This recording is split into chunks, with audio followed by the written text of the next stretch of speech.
Good morning. Welcome to Unity Center, Church of Father of Prayer. We have to go through that for the videos. Anyway, we're going to be talking about oneness today. It's a very, very interesting subject. It's been on my heart, but we've been kind of working up here, and then we're going to break it down. But it's very, very interesting that the idea that we are all one has been a historical thing way back through ages. Those of us have studied some of the ancient Egyptian, a lot of the other ideas.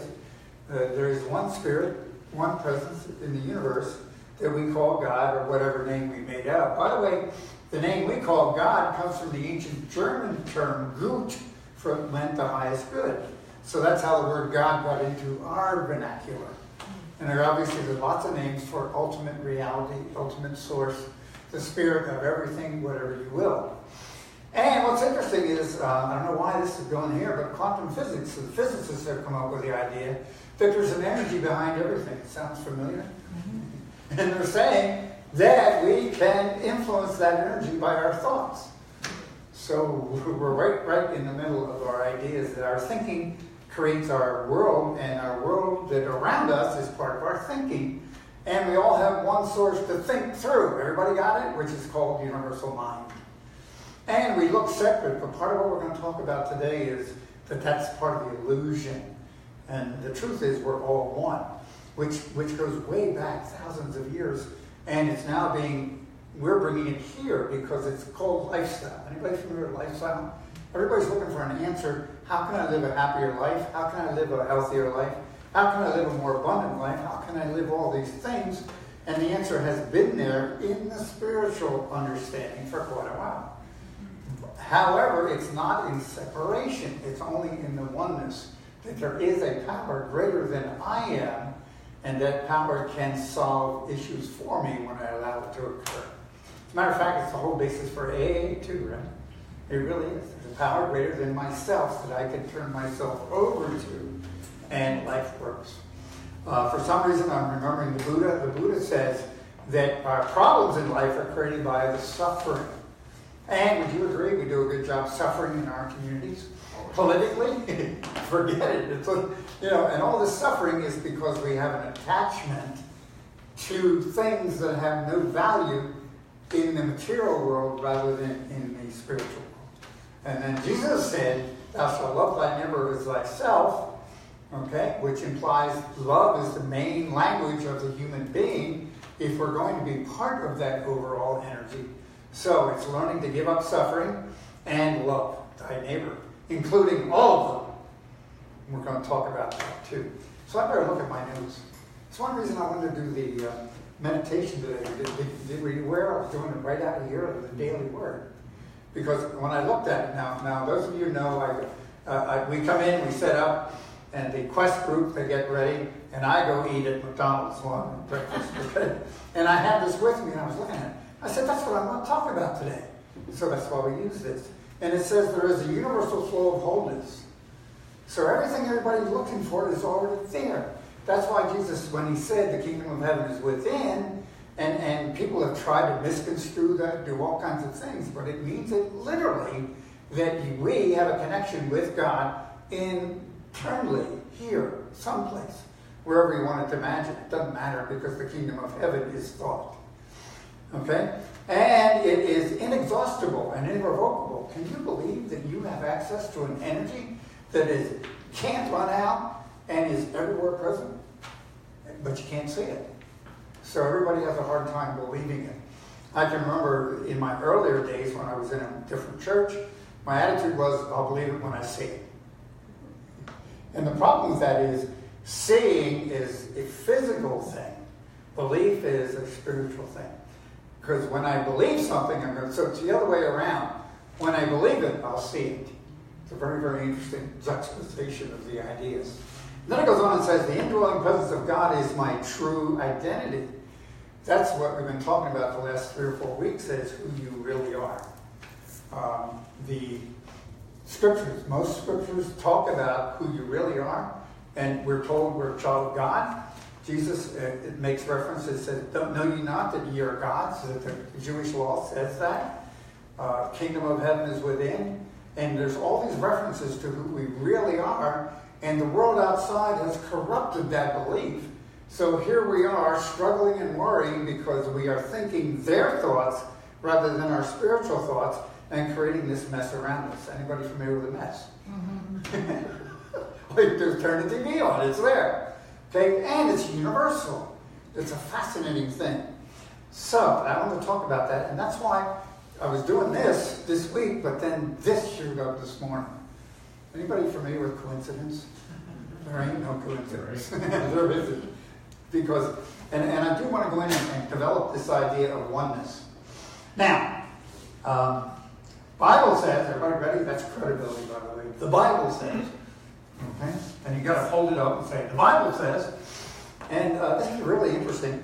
One of the things I find is that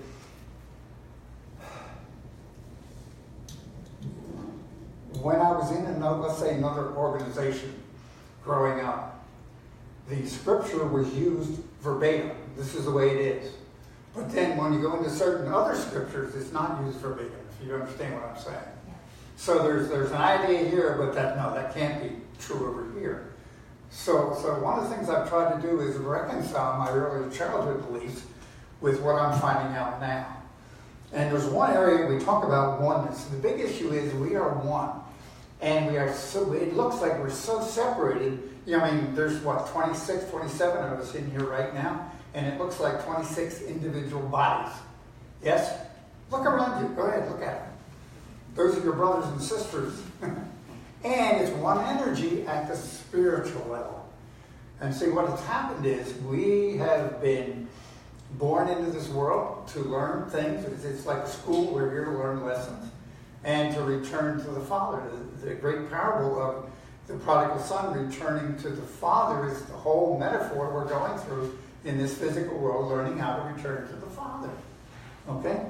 And this whole oneness idea is kind of fascinating. And I'm going to go to John.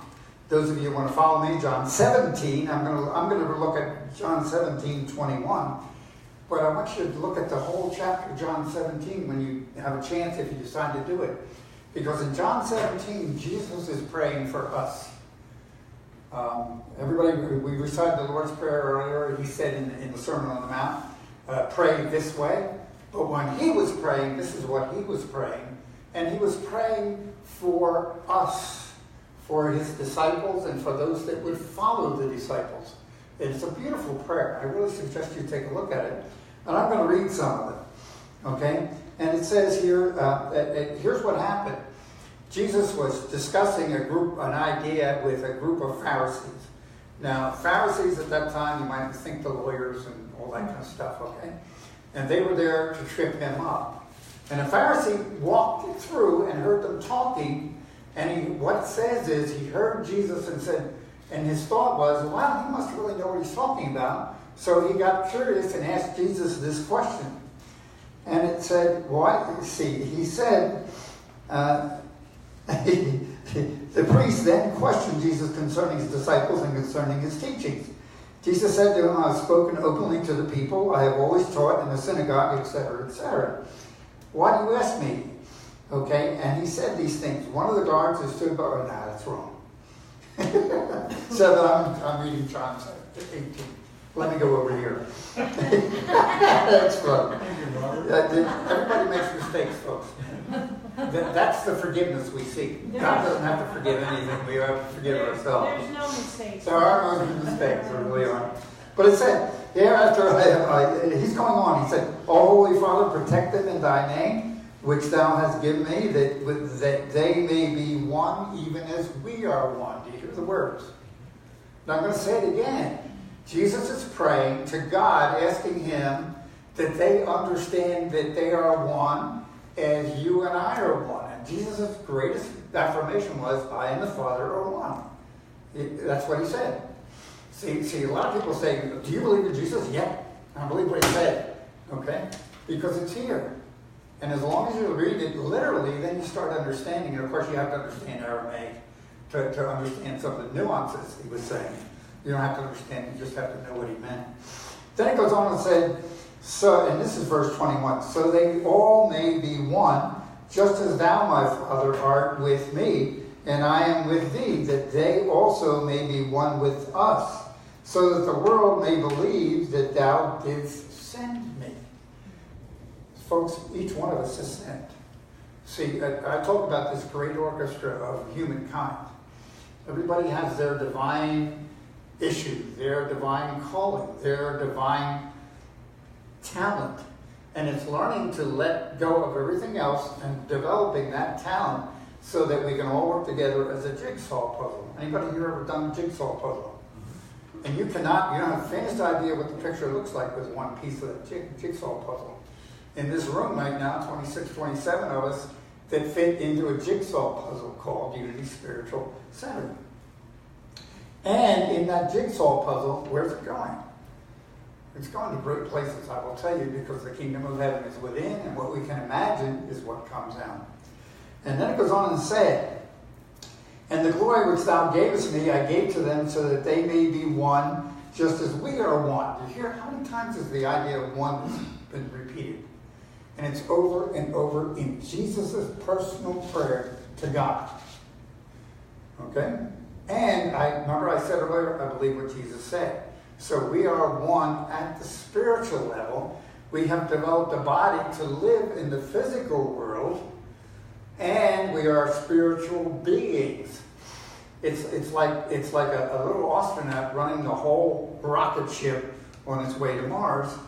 And that, in telemetry and all that stuff, but the individual guides that for thousands of miles with thousands of pounds of payload on it, and it's one little individual. And that's what it's like. We have a body that has all this power around it, and we have learned to use it for our fears. When Job said that which has feared has come upon me, he literally meant that. And earlier in Job, it talks about all this negative talk. And the second part of Job is his story about overcoming the trials and tribulations that he created by his conversation in the earlier part of Job. Please look it up. Okay? So the idea here is that each one of us is this power generator. We have been given that power. We don't know it. We've forgotten it. And in that power, we are running amok with that power by thinking other than God's thoughts.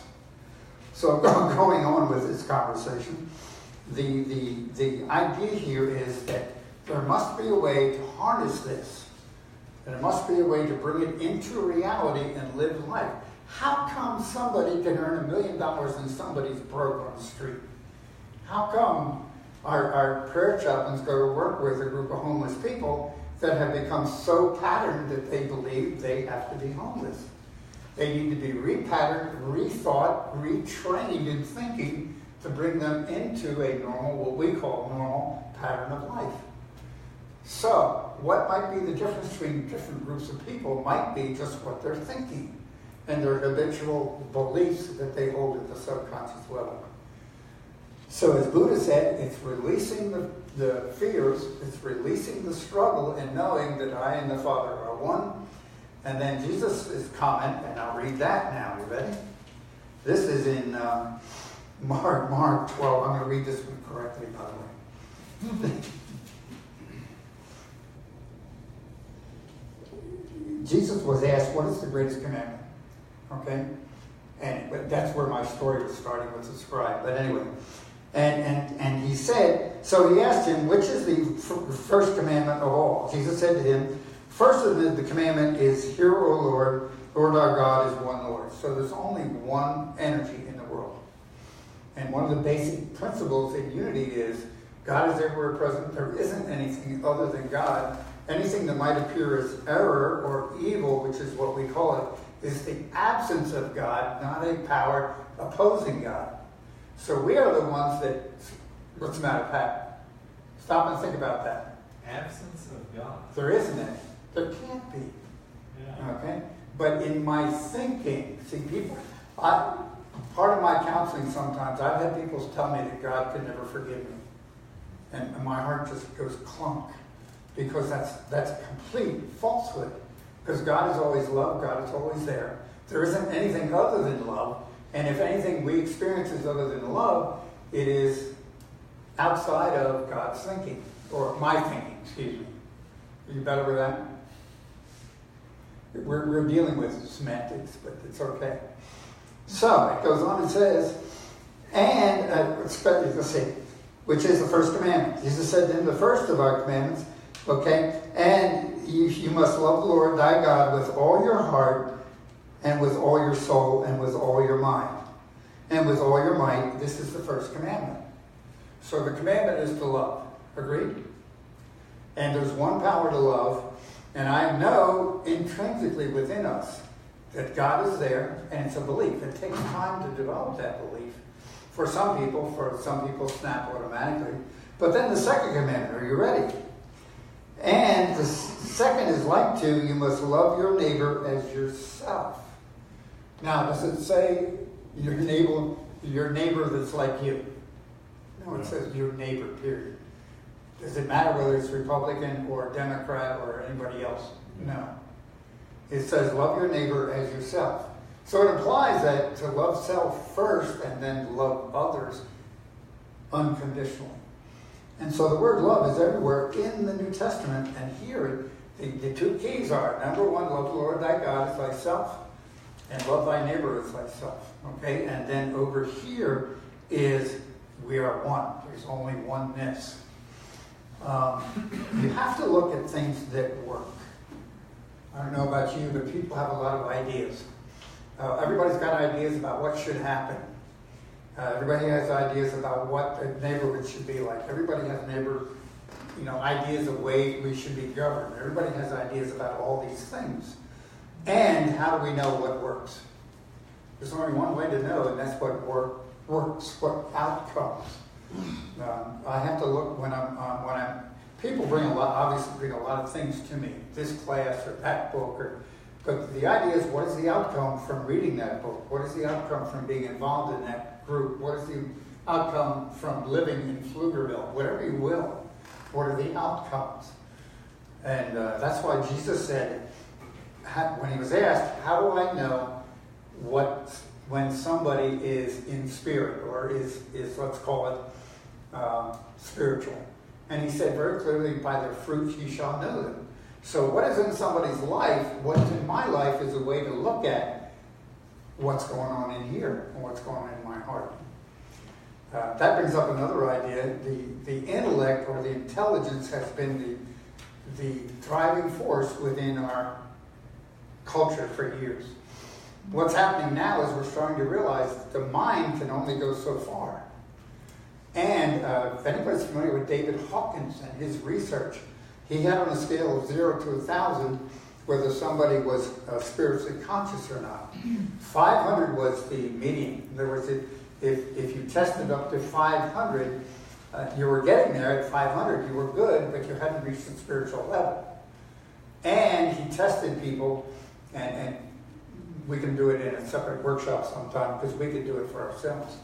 But what's interesting is people like Einstein and some of the great scientific thinkers of the world stopped at 499. And the Buddha was at like 800 and something. Jesus was close to 900. A lot of the master teachers were in the 300s and 400s.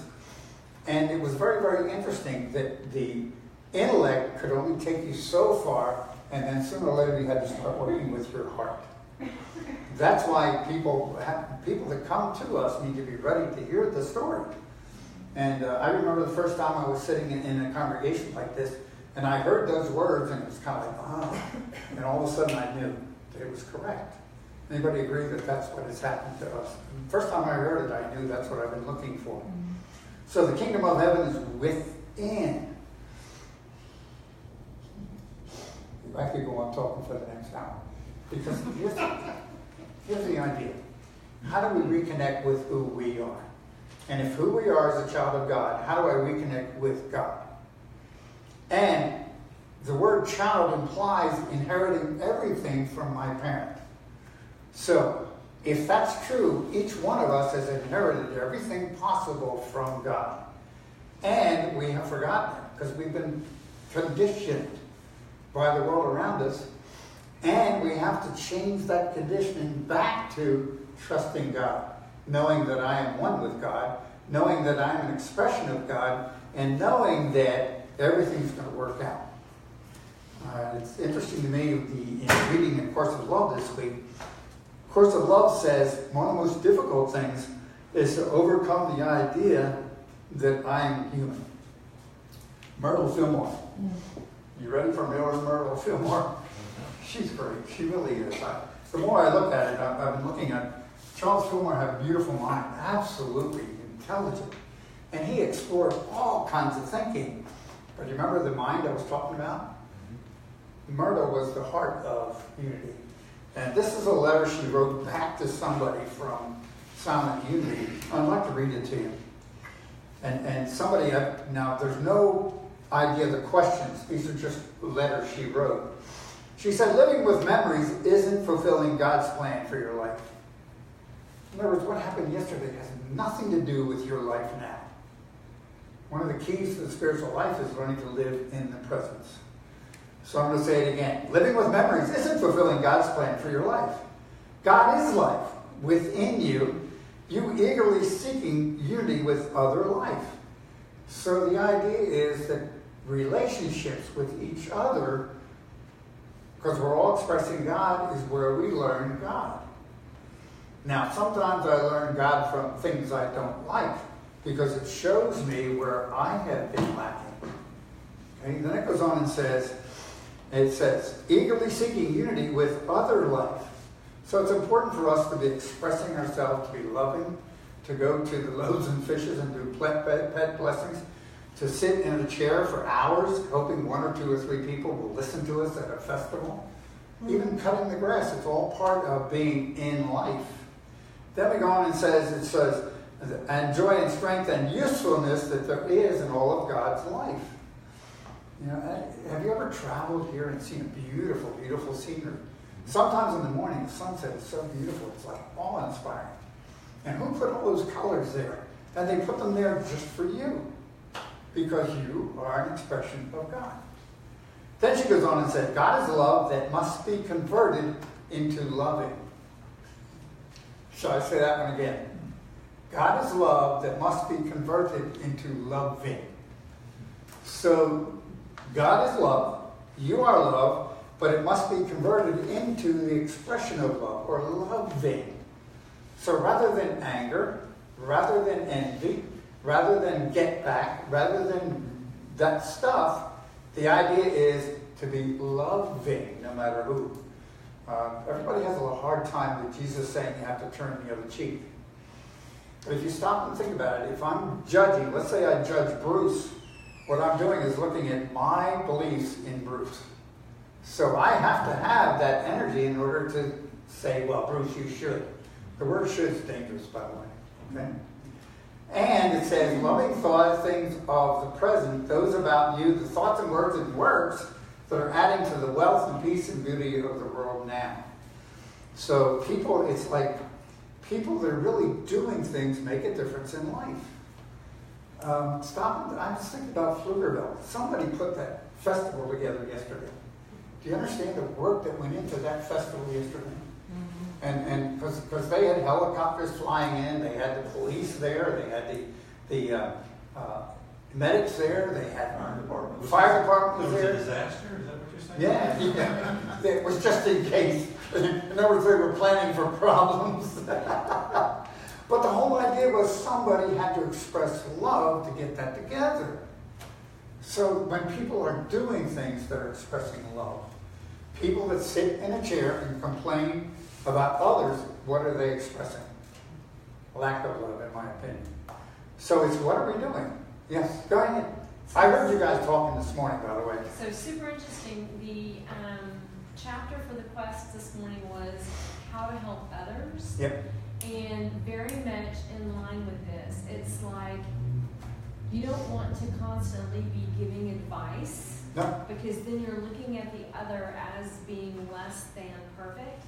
Now, if someone asks you for your thought about a situation, one of the best things that you can do for them is to affirm what's good and what's strong and what's right in them, and help them to support, to find their path. But it's very much about beholding the Christ consciousness in everyone Behold the Christ. that you meet. See, understand the law of attraction says what I think about, I create. Now that's been proven scientifically now. That's no, the quantum physics, and if you want to, look up quantum physics, go Google it, understand it, what you think about, you create. It's a quantum law now. So if you're thinking that somebody needs to change something, what are you creating for them? Nothing. You're actually criticizing them at that level. So if you're going to love somebody, you see them complete and whole to Christ. And that's our job. I really think about it sometimes, like, we're going to go out and change the world. The world doesn't need to be changed. We just need to be changed in the belief that the world is broken. Because if you really stop and think about it, if each of us is a child of God, we're not broken. We've forgotten who we are, and we need to be reminded in that opinion. But we are perfect and whole as a child of God. So the minute you say child of God, what are you saying? And guess who you are? Everybody take a minute and say, I am a child of God. Go ahead. I am a child of God. I am.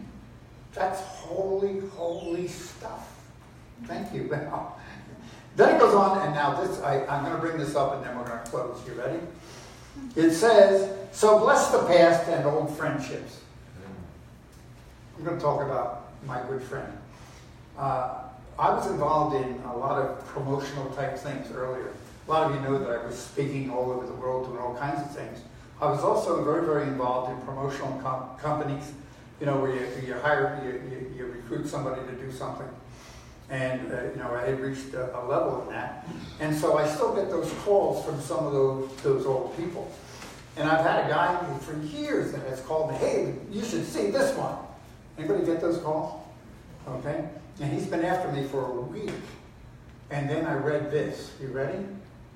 So bless the past and old friendships and turn from them, knowing that they are not the vital issue now. So my life has changed. Okay? Matter of fact, yesterday I was busy because I was with you. I was with the community of Pflugerville. Because why? Because that's who we are. I don't do that stuff anymore. Then it goes on and says, all that another has meant to you has left its imprint upon your soul, that you profit by it daily, and this is all that is of value to you. So the lessons we learn in the past, we learn the lesson, and then we do what? Move into the future with a new thought that God is present. So it's a cleaning out. For some reason, I've been studying a lot of your group, AA. And the key to it is, understand, all there is God, there isn't anything else. Next step is, take a look at all my grievances. People that I'm upset with, things that I want to hide in the past. That means cleaning out the past. And then go apologize to them or try to make amends. Then what I start doing is looking at who I really am. And what am I bringing to life? And then the final part of it is looking at being one with others, going out and serving the community. So, but the key to it is daily prayer, daily work, daily meditation. There's got to be some quiet time away from the world. Then also hanging out with groups of people that think the same way. Okay? Not the bars that I used to hang out in. If anybody familiar with that one. Because there's an energy there. There really is. And then bring it into life and actually change my thinking into one of love. I've said enough at this point. I do want to tell you that one of the things that is talked about a lot is the imagination and the ability to let it go and believe what is true. Myrtle Fillmore talks about let go of the past. And we're dealing with a building right down the street there. There it is. Take a look at it. We finally got these renderings on Friday. Great. The price is coming in a little bit higher than we thought. They're not finished giving me that price yet. I've got an estimate. I'm not going to tell you. But the imagination is what creates the building, not the resources and the money. Everybody there? Tommy, our great board president, said it's not about the money, it's about our faith. So I'd like to bring that into all of life and know that healing takes place Healing of relationships, body, spirit takes place as we work together. Pat is doing a meditation workshop starting this Saturday. And in that, we will learn the process of silent meditation and how to do it effectively. Most people go quiet for 5 minutes and the mind gets full of junk. Everybody familiar with junk? And the idea is, how do I get past that and become in the presence of God? And that's part of what we'll be teaching. And hanging out with each other, I think is important. So thank you. I appreciate your time. God bless. God bless. God bless you.